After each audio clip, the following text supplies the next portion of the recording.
and realizing the extraordinary challenges that you go through. And what I've done is I've decided to make this talk in a language that I hopefully you'll understand. And if I use words that you don't understand, please stop me and I'll make sure that I explain things. So this talk really is dedicated to all of you courageous parents who live with this condition day and night in your battle. And so what I'm hoping to do is really explain to you what we're doing at Xenon Pharmaceuticals in terms of developing novel therapeutic agents that are highly selective, targeting the specific problem. And this is really the way Xenon focuses in developing therapeutics in this era where what we talk about is precision medicine, targeting the very specific root cause of disease. Okay, so I'm a clinician. I'm actually a medical geneticist. And my role at Xenon is I'm in charge of doing the clinical trials. And I'm also play a big role in helping what we call the non-clinical group, the group that develops the compounds, the drugs, helping them transition those into my department's role in bringing these drugs to the patients. So what I'm going to do today is tell you, make sure everyone understands what the genetic basis of this condition is. So the background will be really talking about the genetics. So you make sure everyone really understands what a gene is. And then I'm going to tell you, use an example of pain. Now I know tonight you've not come here to listen to a story about pain, but I've got 6 slides.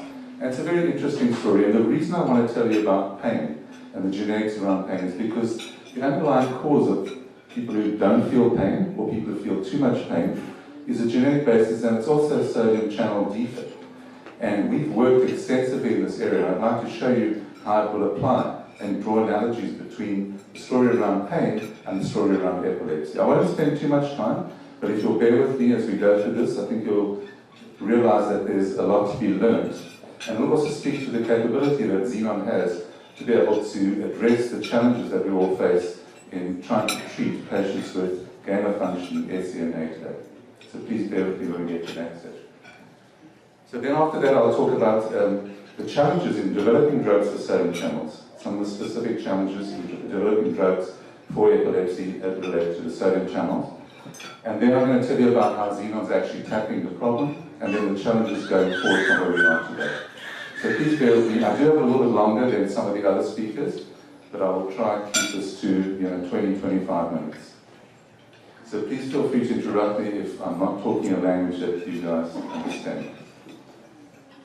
So the background. So I have to put up the statement because I am part of the company. You don't have to read that. That just means I'm a shareholder in the company that I'm talking about, which is Xenon Pharmaceuticals. So Xenon is a company that we're based on the west coast of Canada in Vancouver. And what we do is we use human genetics to define critical targets for treating diseases. And we've got a very strong capability in genetics and in developing drugs, all within the Xenon boundaries. So we study rare inherited disorders, and then we use the underlying genetic architecture to define how we're going to develop the drugs. So it's really a precision-type medicine that we practice and are trying to develop therapeutics for at Xenon. So now I want to make sure we all understand what we mean when we talk about a gene. So we all have 23 pairs of chromosomes, so 46 chromosomes all in all. And there are about 20,000 genes that are held on these chromosomes. And that means there's billions. You can see there are 3.3 billion of these base pairs that have coding information that determine everything about us. So genes are the genetic information. They're the blueprint for everything about us. So whether we're tall, whether we're short, whether we have blue eyes or green eyes, it's all in the information within the genes, the blueprint for who we are. And of course, it also determines whether we evolve and develop in a normal fashion. And if there's a change in a gene we refer to as a mutation. If there's a mutation, then this means that potentially not all mutations are deleterious, not all mutations cause problems, but potentially if there's a change in a gene, it can lead to a disease. So, as I said, the genes are code for all the information. You can think of it as an instruction manual for who you are. So when you hear this fancy word genome, you hear about whole genome scanning, it means looking at the totality of the information in all of our genetics. So you can think of that as the whole book. That's the genome. And then if you want to break it down and take this analogy further, When you think of chromosomes, these are each of the chapters in the book. So there'll be 46 chapters, 23 pairs of chromosomes, one chromosome from each of our parents. And then you can see the sentences, which really read the information, would be equivalent in this analogy that I'm drawing to the genes themselves. So the sentences actually hold the information, and they have to make sense. So if there's something wrong in the information, the sentence won't make sense. And so, for example, if the information was, and this is just a line I made up, the gray cat ran down the hall. That's the original. You can picture this gray cat running down the hall. But if you have a change, can I point here? Oh, gosh. That wasn't clever. What do I do now? Oh, there. Okay. What do you do? Press this one? Oh, should I keep pressing different buttons? Hope for the best. Oh, underneath here. The up button. There we go. Thank you. Thanks. So we've got this gray cat running down the hall. That's the original statement. Now, if you see a change from H to a B, that would mean a single amino acid has changed, and you can see it no longer makes sense, this gray cat running down the hall. That's what we call a missense mutation. So just one amino acid has been swapped in. Now, the problem is, this clearly doesn't make sense, but what if we changed the A to an E? That's also a change of an amino acid, but it's still a gray cat. So not all missense mutations lead to a deleterious change. So it would still be a gray cat. It's just spelled differently. And that's the challenge that we have when we're dealing with missense mutations. And most of what we're talking about tonight with SCN8A gain of function, these are missense mutations. Other mutations that can occur is you can insert a bit of an extra piece, the gray-green cat.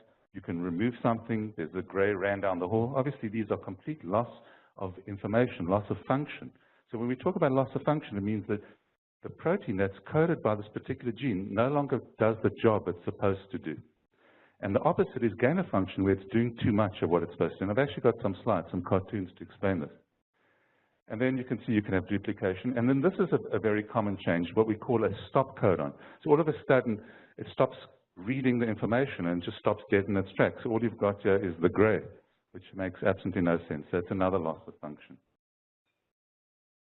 Okay. Now, if you'll bear with me, as I said, I'm going to tell you the story about pain. And it is a very interesting story.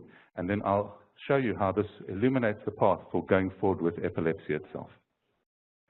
So it's a very innovative approach. I'm sure all of you can recognize this as Leonardo da Vinci's flying machine that he predicted in the 16th century. And that's us in the modern era tinkering with genes and trying to be as innovative as he was back in the 1500s. So the story starts with this remarkable observation that we made at Xenon, was that there are very rare patients who experience absolutely no pain whatsoever. So you can burn these patients, you can break their bones. This particular guy used to be at a fair, and he'd stick these needles into him, and he didn't perceive any pain whatsoever. So we reasoned that if we could identify the underlying cause for this particular remarkable phenotype, this remarkable clinical picture of an inability to perceive pain, this would catapult us into novel pathways for therapeutic development. And that's exactly what we did. We found these patients, very rare patients, and identified the underlying gene, which turns out to be a sodium channel. Hopefully that's the next slide. Here it is. So I'm pointing with this. So this is a picture of a sodium channel, and it turns out it's a very closely related sodium channel. It's called NAV1.7.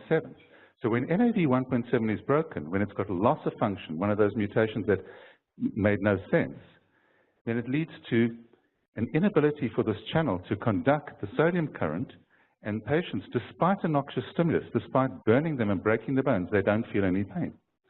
So this is the loss of function. And just to make sure everyone knows what we mean by a channel, and we've heard a lot about channels, but really the simple way to think about it is think about it as a gate. And through this gate goes a message. So this message over here, this would be your sodium coming through the channel, coming through the gate. So just think of a channel as a gate. And there's a message that needs to go through. Now the problem is, so these messages lead to the nerve impulse. So sodium channels are involved in initiating the impulse and propagating the impulse along the neuron, along the nerve. Now the problem is, if you have a mutation, sometimes you don't make this particular channel. the channel's broken, it's what we call a loss of function, or the channel is locked, you can't open up, so the message can't get through. The sodium can't be conducted through this particular channel. And that's what we refer to loss of function. Now, what's most important to us tonight is exactly the opposite, which is gain of function. But I did want to explain to you the loss of function because it just highlights the contrast to get a good appreciation of the loss of function. So what can happen is this particular gate can also be made in an abnormal fashion, and it can be stuck. You can have, for example, a block over here, so the gate's wide open. Or you can make too many of these gates, or the gates are too readily opening up. And so the net effect is you've got too much of this message passing through the gate, and so you have too much of the sodium current being passed through. And actually, when you think about pain, there's a condition called erythromelalgia, which is this devastating condition where patients who don't have a noxious stimulus feel like they have a really bad, for example, they feel like their hands are on fire because these channels are open and they're firing away, they're conducting the sodium current. When there's a slight increase in the room temperature, they feel it as though they've been put inside a fire. And the reason is these channels are hyperexcitable. And this is what's most analogous, most similar to what's going on in SCN8A. There's a gain of function, hyperexcitability of these channels. And that's similar to what's happening in the hyperexcitability which underlies the epilepsy in SCN8A gain of function. So these are missense mutations.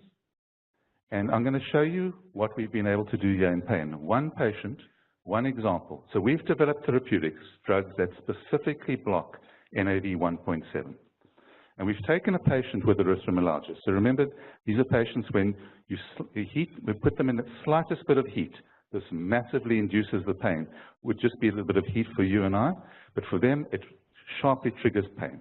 I'm going to show you when we've treated these patients, and this is one example, with a specific NAV 1.7 inhibitor, how we can completely block the ability to induce pain. So what you're looking at here is this patient, we did it for 2 days. Here's day 1 and here's day 2. And the patient, in a blinded fashion, we did what's called a double-blind placebo-controlled trial. That means the patient didn't know what they were getting. The physicians treating them didn't know what they were getting at the time of treating them. And they got both the active and the placebo for 2 days each. And you can see the placebo is in orange and the active is in green. And 0 means they have no pain. 10 means it's the worst pain that they can imagine. And this is day 1 and this is day 2. And you can see the vertical lines of here is every time we put them in front of a heater. And when they were on placebo, you can see they go from a very low amount of pain. 1 means it's very minimal pain. You can see we were rapidly able to induce them to a 7, which is pretty severe pain. We then take away the heat stimulus, and on the placebo, they take about 2 hours to come down to normal. Did it again in the afternoon. We really tortured these patients. They were willing to do it. And then in the afternoon, same thing. Second day, exactly the same thing. 6 inductions with heat, each time on placebo able to do this. By the afternoon of the second day, when they're getting the green represents the active, you can see, despite a very much broader, we put the heater much closer to them. We could barely induce the pain. We could only get them to a 2. On the morning of the second day, on the active, despite a very robust heat induction stimulus, our drugs, blocking NAV 1.7, completely block the ability to induce pain in these patients, showing that by blocking the gain of function in this particular condition, you can completely reverse the severe disease that these patients have. And that's what we want to do and are going to be doing with SCN8A gain of function. So just to tell you about some of the challenges we have in doing this for epilepsy, something about sodium channels that are really important. And I think you appreciate that there are multiple sodium channels in the human body. There's sodium channels in skeletal muscle. And of course, you don't want to inhibit these because you breathe with your muscles. There are channels in the heart, NAV 1.5. There are specific genetic conditions when NAV 1.5 isn't working properly. We don't want to inhibit these either because that can lead to arrhythmias and potentially even death if we were to block these channels inappropriately. And then, of course, you've heard about other channels, pain, and then, of course, the NAV 1.6 channels you're very familiar with. There's also a channel called NAV 1.1, which is the channel that, when it's lost its function, leads to Dravet syndrome. So we don't want to block that channel either because that leads to more of a epilepsy type phenotype. So we really want to more specifically block the NaV1.6 and not any of these other channels if possible. But this is a challenge because these channels are very, very similar to each other. And so we had to find a way, and my Xenon colleagues who did all this work were able to find a specific way to target these NaV1.6 channels and not these other channels. But this is the first challenge. But there's additional challenges when you're developing sodium channel blockers. This is just a cartoon to show you what the sodium channel looks like. And the reason I'm showing it to you is because it does speak to you a little bit later on how my Xenon colleagues were able to specifically develop a NaV1.6 inhibitor. So this is the membrane of the nerve, and the channel, as you can see, goes back and forth through the membrane. And each time it goes through, we call this a transmembrane segment because it's going across the membrane. And you can see it's broken up into 4 parts, D1 to D4. And each of these D stands for domain. So 4 regions, 4 domains. And each domain contains 6 transmembrane regions, 6 regions that are going back and forth across the membrane. And each of these regions has a specific role. So this part, 5 and 6, where you see 5 and 6 in each domain, what actually happens is you're looking at now in a flat 1 dimension, but really what it does is it curls around to form a pore. So regions 5 and 6, transmembrane regions, contribute to form the pore. So what we have here is a crystal structure of this 1-dimensional picture, and you can see these pore-forming domains have come together and surrounded to form that central canal through which the sodium channel is conducted. And then surrounding it are what we call these VSDs, which stands for voltage sensing domain. And this senses the voltage across the plasma membrane, which determines where that channel is going to open or be closed and allow the transmission of the sodium current or not. So that's just what the sodium channel looks like. And as you can appreciate, and I'm sure all of you know from a lot of experience with some of these sodium channel blockers, because they're so ubiquitously expressed, when you use a drug that is non-selective, that blocks more than one of these channels, it doesn't specifically block the desirable channel, you're going to have a lot of target-related side effects, being other sodium channel targets, as well as off-target related effects. So the big challenge with the current sodium channel blockers that are on the market, such as, for example, phenytoin, lamotrigine, carbamazepine, just to show you a couple of examples, they each have a whole slew of adverse events that can occur with these particular sodium channel blockers.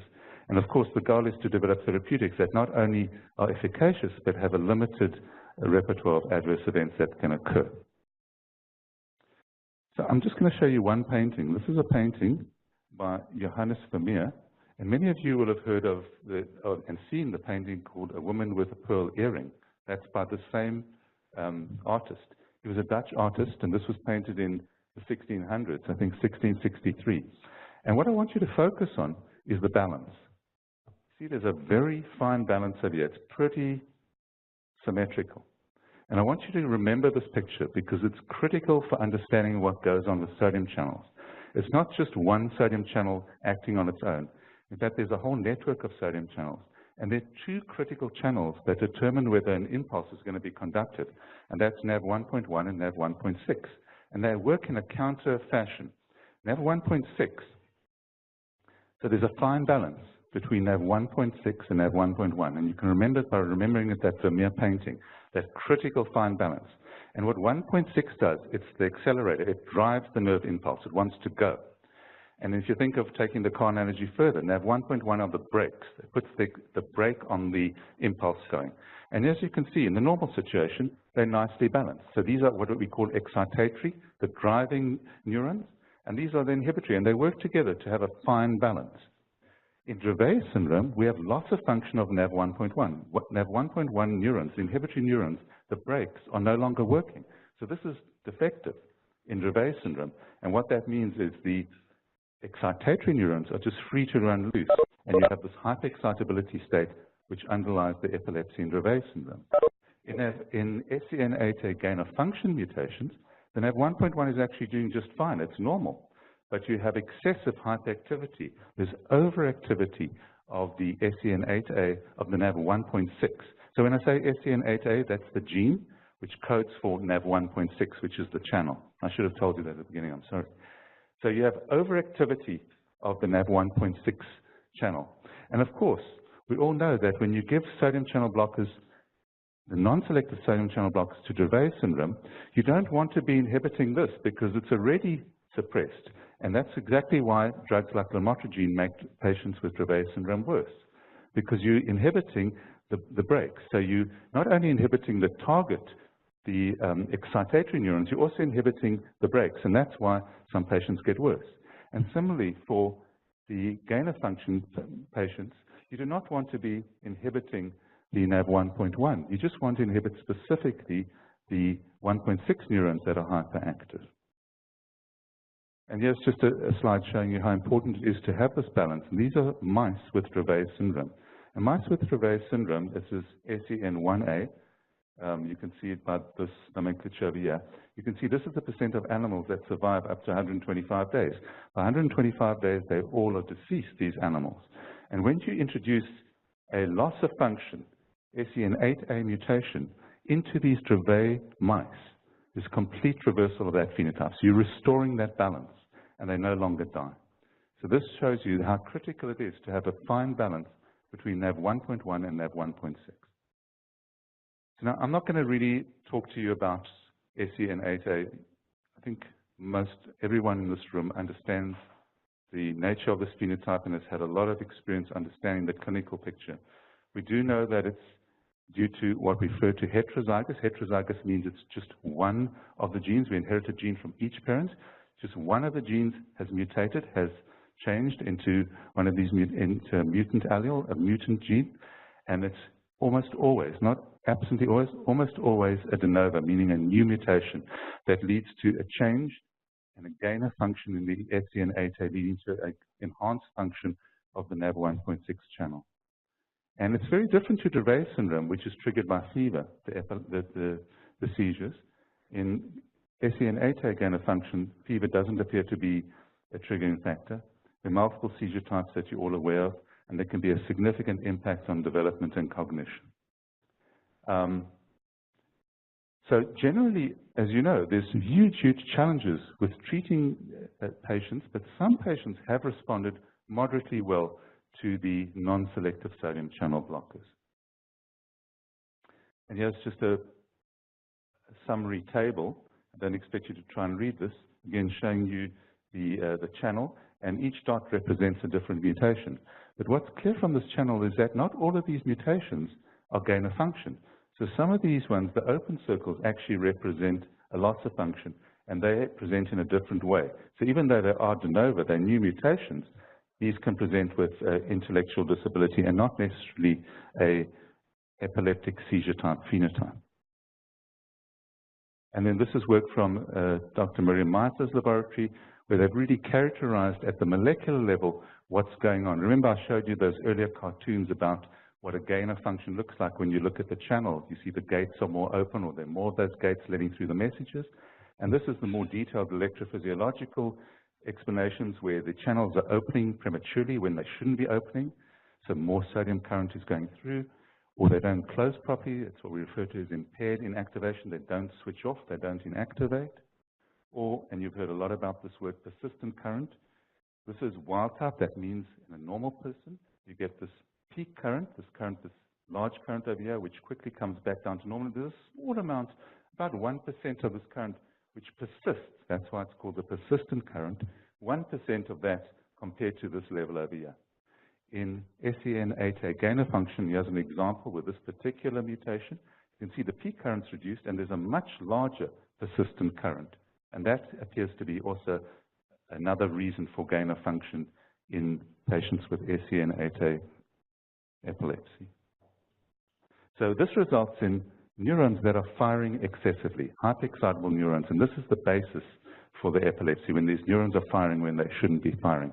So of course the answer is to block these hyperexcitable neurons, to block the NaV1.6 channels, and as I've stressed to you, it needs to be done in a selective way to not lead to the adverse effects of blocking the other sodium, very closely related sodium channels. So now, sorry, this should be the tackling the problem. So what have we done so just to restate the problem, I think I've made it clear, but I'll just state it again, that there are sodium channel inhibitors that are pretty useful anti-epileptics, but they're not selective sodium channel blockers. And NaV1.1 inhibition of NaV1.1 is likely the concern when we use these non-selective blockers, because we don't want to be inhibiting NaV1.1 because that leads to more of an epilepsy type phenotype. And of course, we don't want to inhibit NaV1.5 because that's a cardiac channel. So the solution is very obvious. What we need to do is block 1.6 and spare the blocking NaV1.1 and NaV1.5. Don't block those at all. And that was the challenge that the Xenon discovery team was faced with and took up that challenge. And I want to show you that we've been successful in developing highly selective NaV1.6 sodium channel blockers. So going from the genes to the therapies. So again, we come back to this cartoon of the sodium channel, and this is the crystal structure of the sodium channel in its folded dimension. And many of the non-selective sodium channels bind in a region that's not different between the different sodium channels. So in other words, they'll bind to any sodium channel. There's nothing selective about them. But the Xenon scientists were able to identify, through understanding the crystal structure and doing what's called computational chemistry, so just all in silico, understand which regions were the best to target and to develop specific molecules, first in silico, that means through the computational methodology, but then they were able to make these, actually synthesize these compounds and show, first in vitro, that means in a cell culture system, and then in vivo, and I'm going to show you these data in a minute, that we actually are achieving remarkable selectivity, blocking only the 1.6 and not the other sodium channels. So please ignore this on this slide over here. It doesn't actually belong on the slide because I'm just showing in vitro data, and that's in vivo data that's going to appear on the next slide. I'm sorry about that. So what you see here is 4 different drugs. Phenytoin, which you're familiar with, is a non-selective sodium channel blocker. And we've got 3 different xenon drugs. And as you go from here to here, this is the IC50, which is the inhibitory concentration, which talks about the potency. And the smaller the number means less drug you need to inhibit this channel. So the smaller the number, the more potent it is. And you can see this particular one, this is our most potent compound in this particular set of drugs that I'm showing you, is many folds more potent than the current phenytoin. Now, what we also want is selectivity. And the larger the number over here, so here we're comparing NaV 1.6 block to the block on 1.1. And here you want a larger number. The higher the number, it means the greater the degree of selectivity. And we particularly want this when we compare to 1.1. As you recall, I said we don't want to block 1.1. And we also want this against 1.5. We don't really mind terribly about blocking 1.2, but I am showing you this. And you can see we're getting a remarkable degree of selectivity. They are 260-fold more selective compared to current phenytoin, which is a non-selective blocker. So we have much more potent drugs and much more selective in vitro cell culture system. So what happens in these animal models? And again, we are able to demonstrate very nice potency. And this is with this particular mutation in these mice. I believe we have got these mice from Dr. Meisler. And you can see, as we give more of the drug, so this is when we treat the animal, this is with a vehicle, this means just a control. This racing score is a score that gives you a degree of how much epilepsy, how many epileptic features we can score in these mice. So the higher that score, that means the more epilepsy they have, and we want to reduce that score. And you can see, as we give 10 milligrams per kilogram of our drug, and then we go to 30 milligrams, we get even greater response. This is a dose response, which is exactly what you want to see when you're developing a drug. The more drug you give, the more efficacious, the more benefit is derived. And then over here, this graph shows you that we're developing a much more potent drug compared to phenytoin. So here's phenytoin, and here's this is a normalized racing score, which means we've corrected to 1. So 1 means they're having a marked degree of epilepsy. 0 means there's no epilepsy whatsoever that we can detect in these animal models of SCN8A gain of function. So this is a model where there's hyperactivity of SCN8A, and we're actually inducing seizures by giving them electrical stimulation. And what we can show is that with enough drug, we can bring the seizures down to completely 0 amount of seizures. But you can see, whenever you shift this to the left, it's much more potent. So phenytoin works in this range, but our drugs are working much more to the left, where there's a much greater degree of potency. And this means that we have got selectivity, not only in vitro, but as well in vitro, which is critical for advancing this program. So I just want to end on a couple of slides to tell you, so that's where we are today.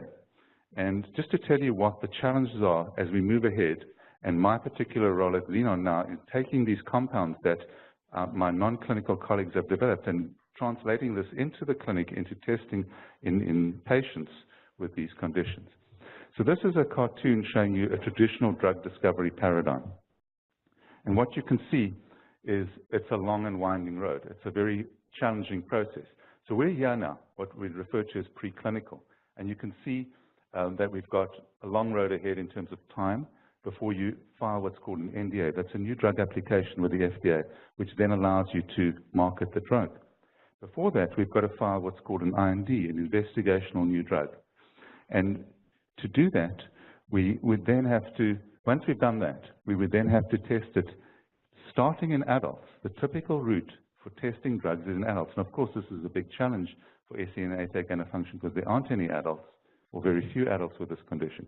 But typically what gets done is you'd have to do a phase 1 study, usually about 20 to 50 patients, to show that the drug is safe and doesn't cause any harm. And then you can migrate on to your phase 2 studies, which are larger studies, a couple of 100 patients. And what you do there is you want to show that the drug actually works. And you continue to monitor that the drug is safe. And you also want to find out what the best dose is for treating patients. And then you go on to phase 3, which are typically much larger studies, and you can see the numbers there. We don't even have that number of patients with SCN8A gain of function to be looking at that. That's the typical paradigm. And of course, we're going to have to work with the FDA to find ways around this. And this is what we refer to. It's a very rare condition, as you know, and we refer to it as an orphan condition. Orphan condition, the Orphan Drug Act came into being in 1983.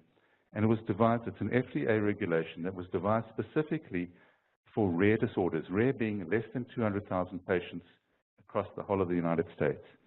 And one can get the status of orphan drug status awarded to you by the FDA if you have a drug that could specifically make a difference for an orphan condition, for a rare disease, which of course SCN8A gain of function would qualify.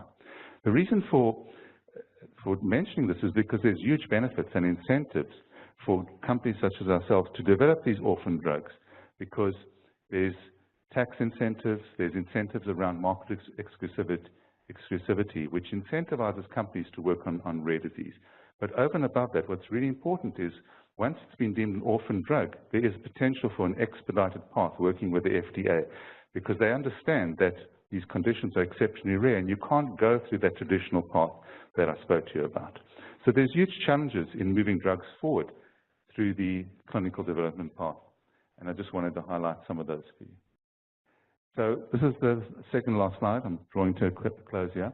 We are in this era which I call precision medicine. And really it's where we understand the genetics and we're targeting the very primary root cause of disease. So we're really focusing on the cause of the underlying pathophysiology, the underlying cause for the particular condition. In this situation, as you understand, it's a hyperactivity of the NaV1.6 channel due to mutations in the SCN8A gene itself. So we're developing drugs that specifically target the appropriate mechanism. And of course, what we need is better testing so we can identify these patients. We can't treat these patients specifically until we know who they are and where they are. And at this time, I'm sure you all appreciate that it's somewhat limited in our ability to actually get the genetic testing done. But this needs to change over time. And in order to move forward, to develop these drugs, it really needs to be, and we've worked in a number of orphan diseases, rare diseases, it really needs to be a collaboration amongst all the stakeholders in order to achieve success. And this means that it's the patient advocacy groups, you, the parents, need to work with us. It's the FDA, it's the key opinion leaders, and the drug development companies need to work together to overcome these challenges in moving drugs through and doing clinical trials for these patients. So I'll just summarize in the last slide. We are in this era of precision medicine.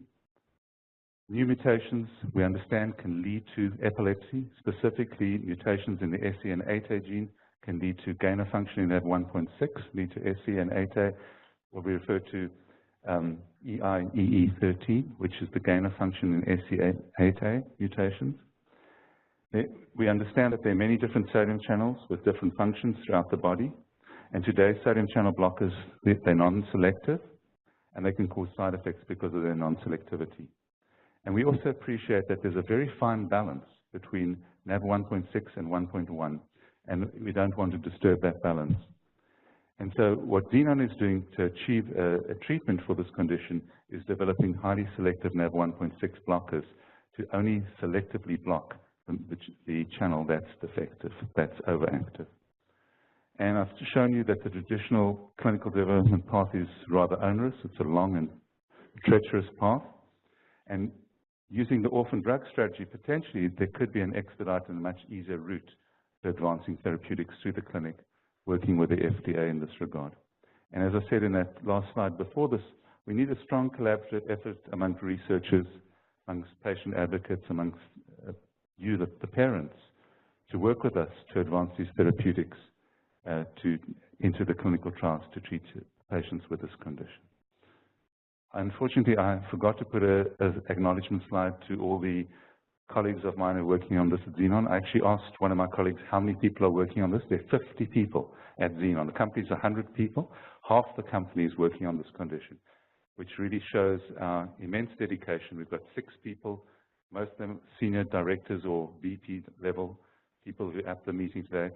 And I just want to thank all of them. I'm not going to mention their names. They know who they are, for the incredible work they've done in what's actually a remarkable achievement, developing these selective blockers. And hopefully, in the not too long term, we can see the movement and translation into the clinic of these compounds. Thank you for your time.